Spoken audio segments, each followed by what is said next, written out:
بسم الله الرحمن الرحيم من جاء بالحسنة فله 10 أمثالها ومن جاء بالسيئة فلا يجزى إلا مثلها وهم لا يظلمون. څوک چې د الله حضور ته له نیکۍ سره راشي د هغه لپاره 10 برابر ثواب دی او څوک چې له بدۍ سره راشي هغه ته به هماغومره بدله ورکړی شي څومره چې هغه بدي کړې ده او پر هغوی به ظلم ونه کړی شي. قل إنني هداني ربي إلى صراط مستقيم دينا قيما ملة إبراهيم حنيفا وما كان من المشركين.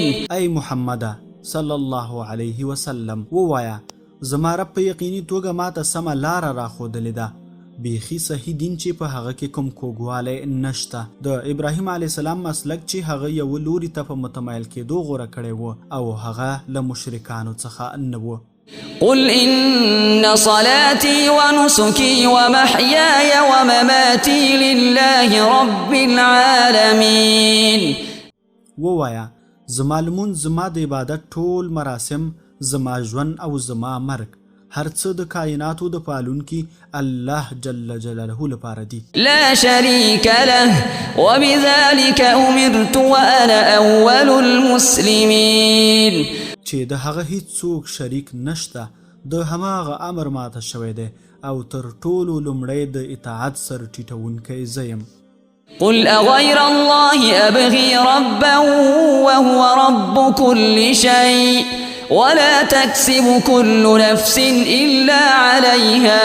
ووایا ایا زه له الله پرته کوم بل رب ولټوم په داسې حال کې چې هماغه د هر څه رب دی هر څوک چې څه ګټي د هغه مسؤل هغه په خپله دی.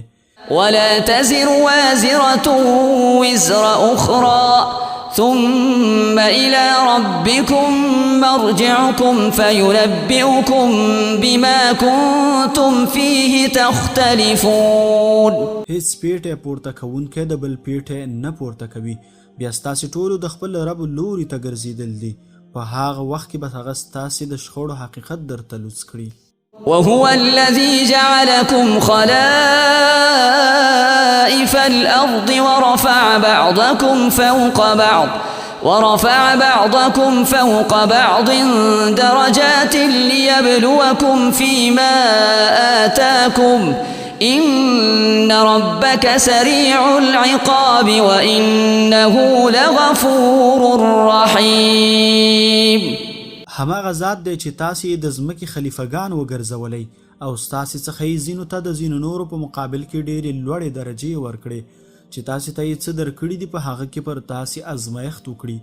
بېشکه ستا رب په سزا ورکولو کې هم ډېر چټک دی او ډېر بخښونکی او پوره رحم کوونکی هم دی.